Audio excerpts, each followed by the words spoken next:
Hola a todos y todas, miremos este video. Yo le puedo describir cómo va a ser el gobierno de Petro. ¿Quiere que se lo explique? Hágale, a mí no, a mí me vale huevo y eso no va a pasar.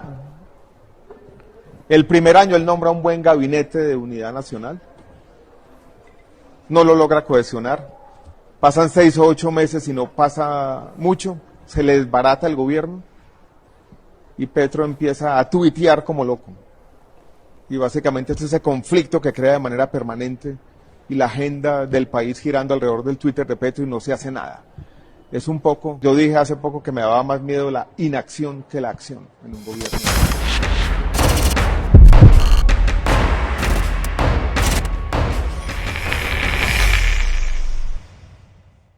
Ok, todo el mundo está compartiendo este video y dicen que se cumplió a cabalidad los vaticinios, pronósticos, augurios, advertencias y profecías del doctor Alejandro Gaviria. Pero tenemos 3 razones por las cuales no es así. La primera, en su teoría no contaba con que él iba a ser uno de sus ministros. Sería muy distinta la historia desde el punto de vista de la oposición. 2, el ministerio de Petro o todo su gabinete no es de unidad nacional. Si bien el Ministerio de Transporte lo preside alguien conservador, este apoyó a Petro desde el principio y no proviene de esa ralea del Partido Conservador. Y el mismo Alejandro Gaviria pues no venía de ningún partido, sino de la independencia y posterior unión a la coalición de la esperanza, pero no es una cuota de ese movimiento político al gabinete de Gustavo Petro.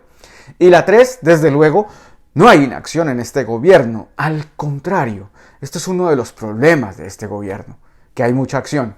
Reforma a la salud, reforma laboral, reforma pensional, reforma agraria, reforma política, reforma tributaria, reforma a la justicia, creación del Ministerio de la Igualdad, cambio de enfoque en la lucha contra las drogas, proceso de paz con todos los grupos armados. Señores, esto es demasiado para 7 meses. Este exceso de acción puede terminar en una inacción al intentar hacer todo al mismo tiempo y no por el orden. Señores, pero ¿cómo fue la salida del exministro Alejandro Gaviria?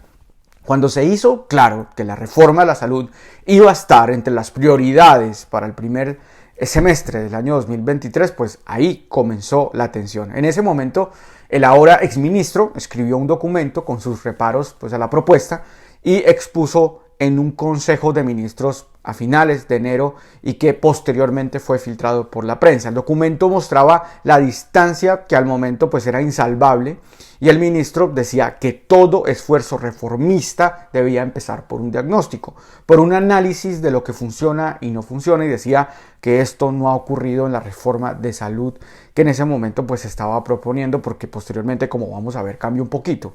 Para diciembre, antes, los rumores de su renuncia empezaron a correr. Él negó públicamente el tema, insistió en el debate decente. Luego fueron más discusiones, algunos en un comité estratégico de alto nivel en el gobierno en el que estaba él, los ministerios del Interior Alfonso Prada, el de Ambiente Susana Muhammad, el secretario de la Presidencia Mauricio Liscano, el señor Luis Fernando Velasco, que hace como consejero de las regiones, y como no, su secretaria privada, la señora Laura Sarabia.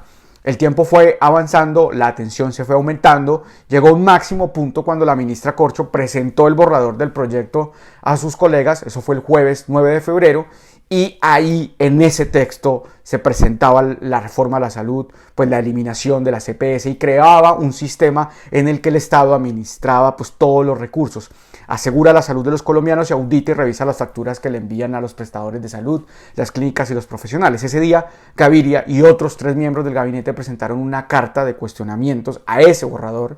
El grupo también incluía al ministro José Antonio Campo, que es el de Hacienda, la ministra Cecilia López de Agricultura, un poco sorpresivo ese nombre, también el director de Departamento de Planeación Nacional, el señor Jorge Iván González. De ellos, como dije, no se ha hablado mucho. Pensaría uno que si se fue Gaviria, pues también podían irse ellos. En esa carta también advertían sobre el impacto fiscal de la iniciativa e insistían en que se debe mantener un modelo mixto de aseguramiento en salud.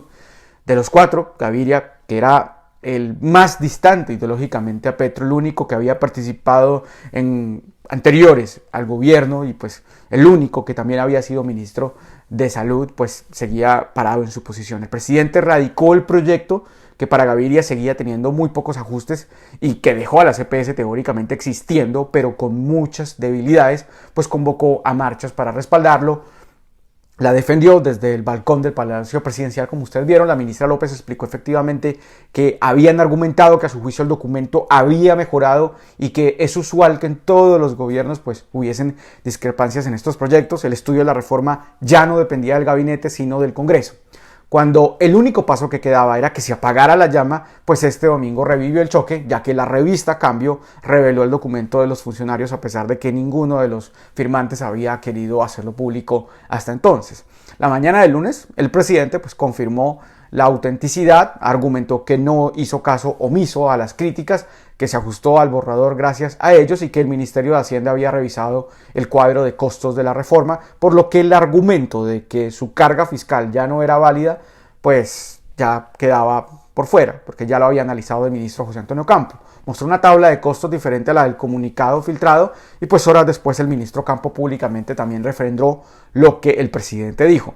Ayer lunes, el señor Gaviria fue convocado a la Casa de Nariño a una reunión que sería posterior a la del presidente con las cabezas de los presidentes de los partidos de su coalición de gobierno, reunión que para algunos fue un poco sospechosa. A la salida de ese primer encuentro, pues Petro dijo que habían acordado que los presidentes de los partidos iban a traer sus propuestas para que pues algunos artículos se consideren, para que se modificaran. Pero después pasó esto. Agradezco los servicios prestados por los ministros Alejandro Gaviria, María Isabel Urrutia y Patricia Ariza.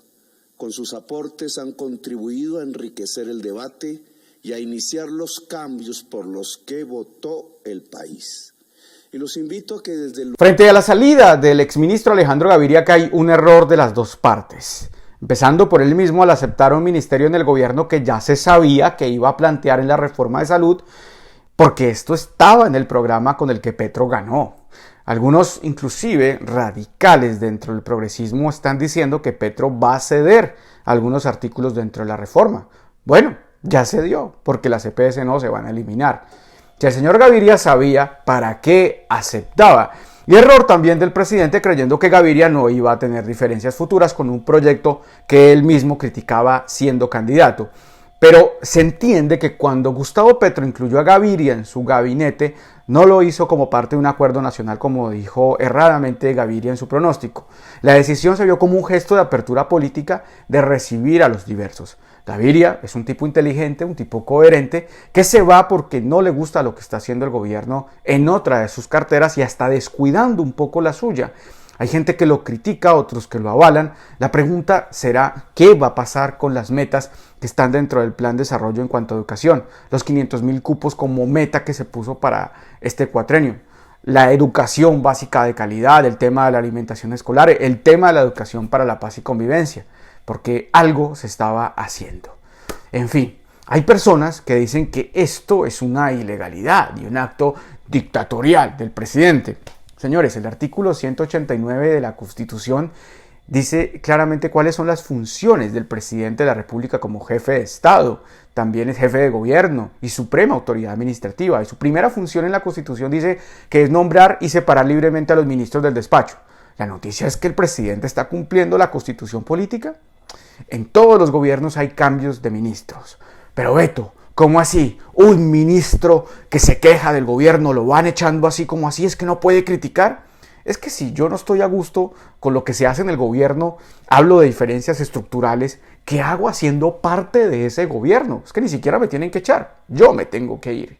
Es normal dentro de la política. El presidente nombró a Aurora Vergara, hasta ahora viceministra de Educación Superior, como la nueva ministra de Educación en reemplazo del señor Alejandro Gaviria. Una señora que es socióloga de la Universidad del Valle y con un PhD en Sociología de la Universidad de Massachusetts, ganadora del premio Martin Diskey de LASA en el año 2014 por una disertación de doctorado que integra activismo y producción rigurosa de conocimiento, especialista en estudios de la diáspora y en estudios latinoamericanos y del Caribe. Fue directora del Centro de Estudios Afrodiaspóricos, el CEAF, entre 2013 y 2022, y profesora del Departamento de Estudios Sociales de la Universidad ICESI entre el año 2012 y 2022. En fin, una dura.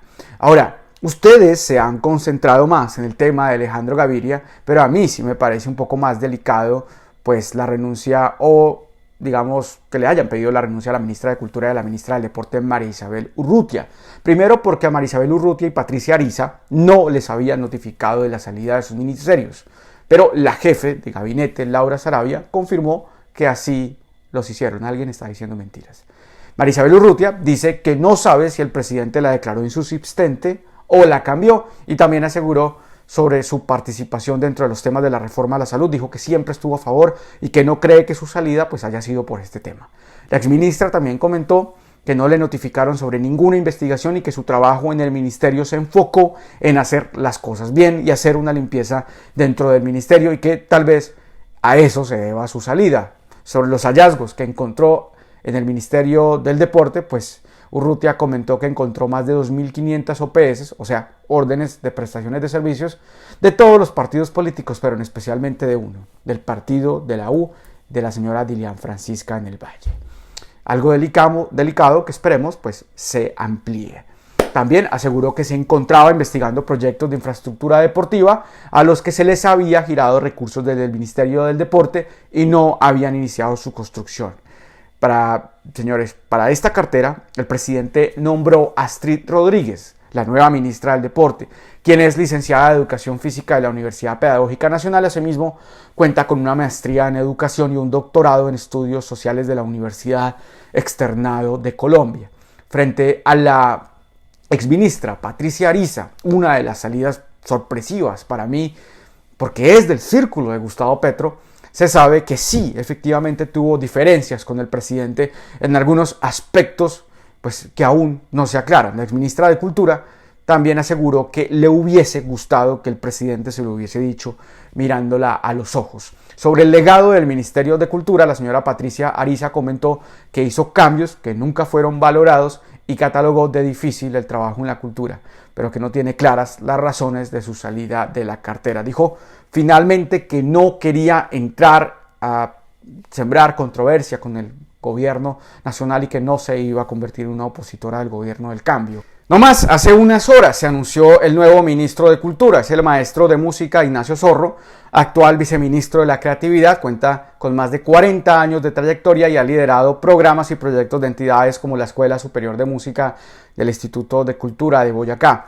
También dirigió la iniciativa de formación de profesionales en música para Colombia de la Organización de los Estados Americanos, la OEA.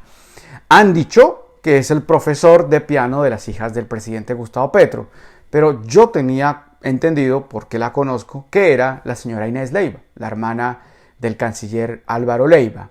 Además, repito, el señor ya era viceministro, o sea, se van a indignar ahora que lo nombraron ministro, pero no cuando lo nombraron viceministro.